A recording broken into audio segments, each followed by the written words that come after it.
৩,৫০০ দুঃখ কষ্ট অকল্যাণ অপমান আপনার জন্য আল্লাহ রেডি করে রেখেছেন। এই জন্যই তো হাসিনার কপাল খারাপ, এত সুখ পেয়েছে, ওর সুখের হিসাব নেই।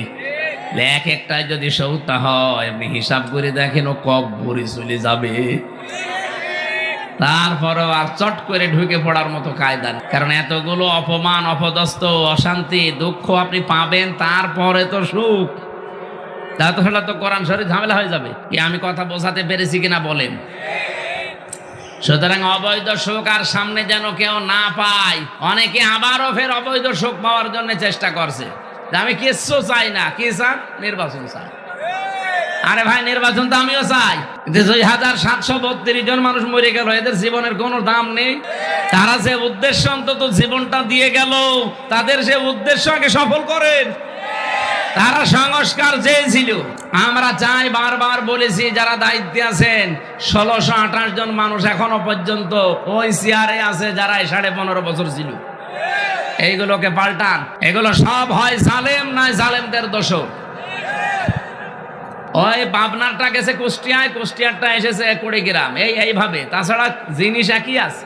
এই মালগুলো সব পাল্টাতে হবে। যারা এতদিন বৈষম্যের শিকার ছিল তাদেরকে নিয়ে এসে চেয়ারগুলোতে বসাবে। কালকে নির্বাচন দিয়ে দেন, কোনো অসুবিধা নেই। কেসই চাই না উনি। কি চান? বাবা নির্বাচন চায়।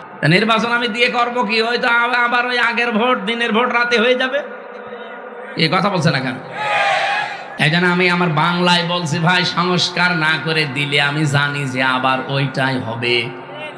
নির্বাচন আপনাদের চাইতে আমি আরো বেশি চাই, কারণ যতদিন প্রতিনিধিদের হাতে দেশের ক্ষমতা নির্বাচিত প্রতিনিধির হাতে দেওয়া না হবে, যারা পালিয়েছে ওদের ষড়যন্ত্র ততদিন থামবে না।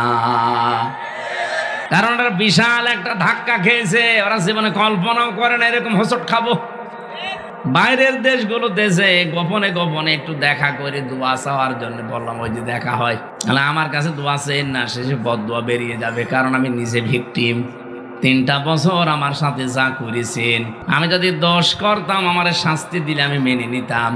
এমন একটা মামলায় ৩ বছর ফাঁসির কন্ডেম সেলের ভেতরে আমারে রেখে দিলেন।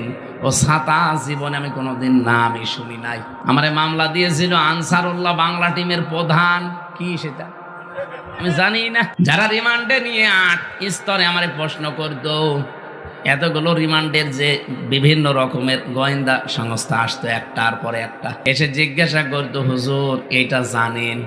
জানবো কি করে?